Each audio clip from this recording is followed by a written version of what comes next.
my friend. Welcome to Parenting A to Z. I'm Kelly Bourne, and this week we're taking a look at summer vacation. More specifically, how to deal with summer boredom. Because oh my gosh, isn't it always the truth that we all have these high expectations? We fantasize what summer vacation with our kids is going to be like, and then we get there and it couldn't be further from the truth. So this week, we're gonna take a look at why you do not need to be your kid's social convener this summer, and then some practical tips and tools to help set you up for a successful, sane summer vacation.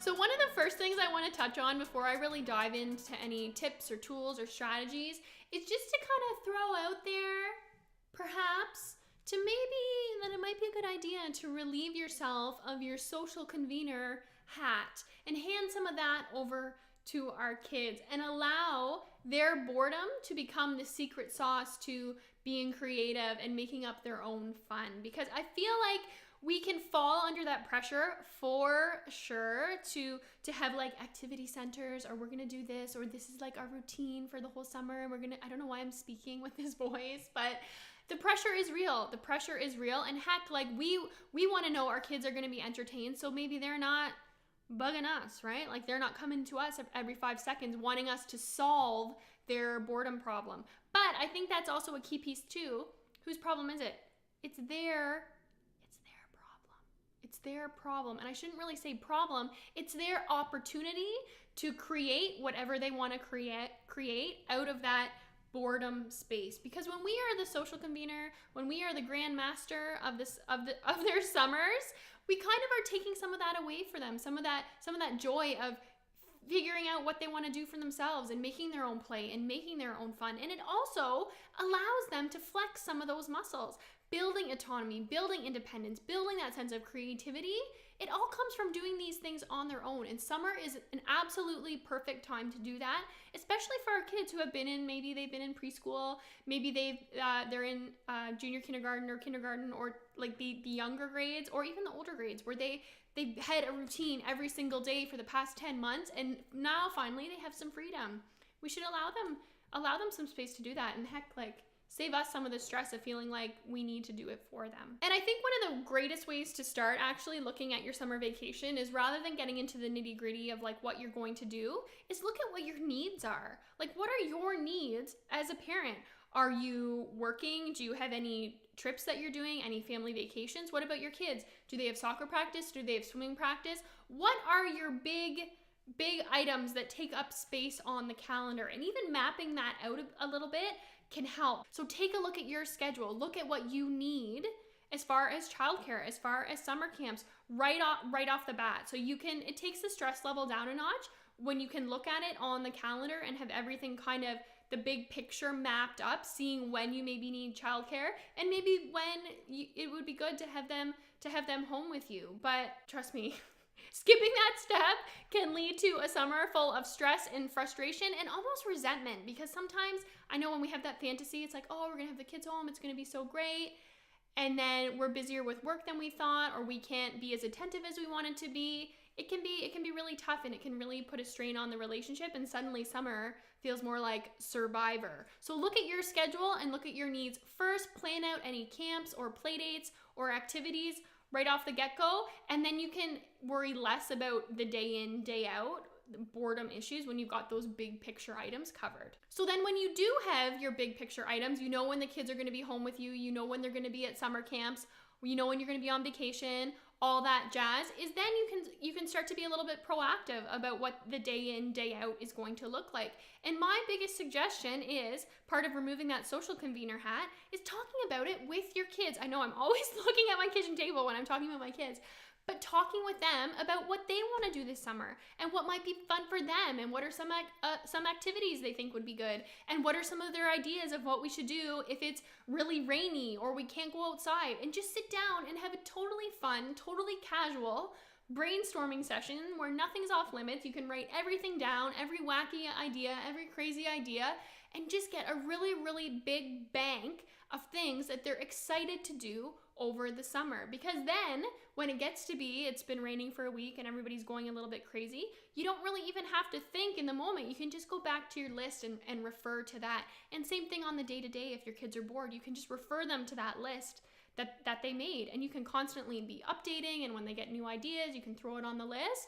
It's a total lifesaver. Another thing I find really helps too is I'm not like a super strict, like stick to routine and a schedule kind of person, but I do find, especially in the summer, having kind of a rough idea of how our days are going to go really helps. And by rough, I mean like super rough. I mean like have breakfast, and then usually in the morning we'll go to a park, or if we're gonna drive somewhere, we'll do that then. Have lunch, have a good chunk of downtime in the afternoon, 2 or 3 hours, and then we'll go out and go to a park or do something different again. So we don't know the specifics, we don't really know what we're going to do, but just having like those big chunks of time kind of mapped out in my head made it so much easier, because there was the strings of a very loose routine, and it made the day so much easier, rather than waking up in the morning and thinking like, oh my God, what am I gonna do all day with these kids? When you have that rough idea, it really, really helps. And of course, if you are like a planner, if you're a schedule, you can sit down with your kids, you can have them map out their schedule and their agenda for the day,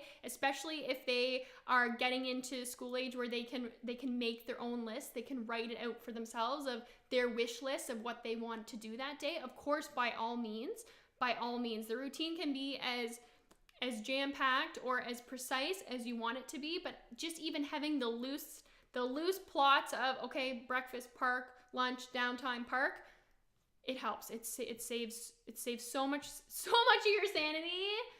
Definitely, loose routine is definitely the way to go. Another big thing too, I know this won't apply to everyone, but I think it'll apply to a fair number of people, is as you're making your boredom buster list we talked about before, and brainstorming what activities our kids are interested in, or maybe things we want to take them to certain museums or certain attractions over the summer, when you're making that list, is also talking to your kids about screen time and what the summer screen time guidelines are going to be for your family, and talking to your kids and getting their input on what that will look like before summer starts. Another thing you can do too, depending on your kids' ages, is make out a little agreement and make out a plan in advance. And you can have everybody sign it that, okay, we're gonna have our iPads every day for this much time, or we're gonna have our iPads once a week, like whatever your family limits are, so that everybody is on the same page. And then of course, like, you know me, I'm all about the practical. I also live in reality with 2 little guys of my own. So I know that you can do all those things. You can have all those discussions. You can have all those chats. You can make all those lists. You can have your routines, and your kids can still be bored, and they can still be kind of bugging you to solve their boredom problem for them. So a few tips and tools if you're finding yourself, when you're finding yourself in that situation this summer. The first thing, and this is something that I do too, is listen and acknowledge my kids' boredom without solving it for them. Without solving it for them piece, I feel like is the key, because as soon as our kids start coming to us complaining of boredom and we start fixing it for them, it's just gonna keep happening and keep happening and keep happening, and before you know it, you've got your social convenor hat on, you're driving the bus, you're running the show, and we're trying to step back from that, right? We're trying to save ourselves some sanity. So I'll just say like, oh yeah, I know that's tough, but I get bored sometimes too. Listen, acknowledge, validate without solving, acknowledging their boredom without, have I said that? Have I mentioned that before? I know I'm sounding like a broken record, but sometimes it takes a little bit of practice if our knee jerk has always been to solve it for them.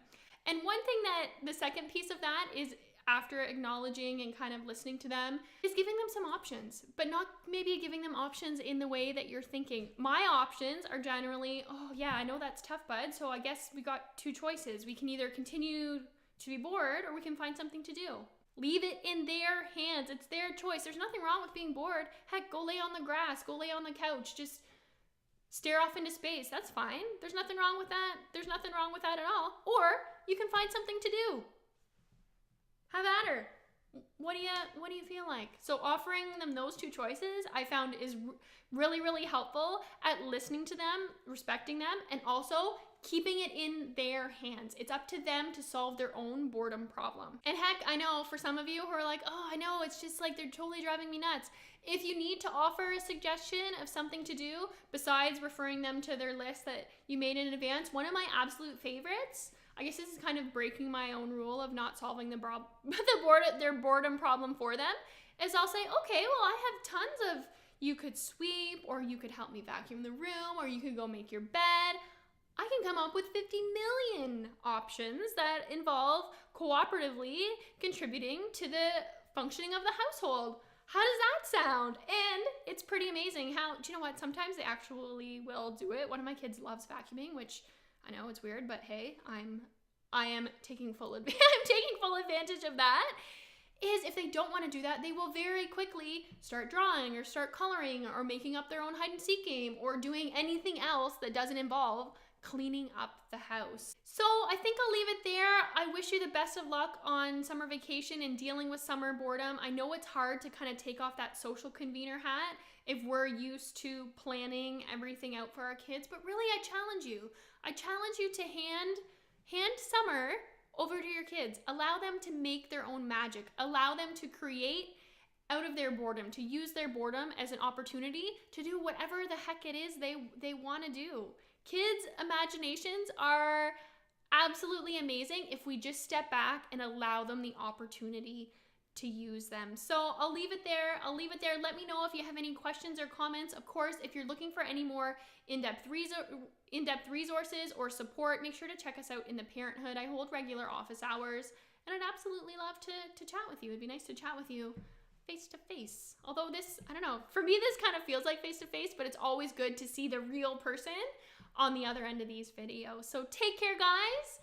Happy planning for your summer, and I'll see you in the next video.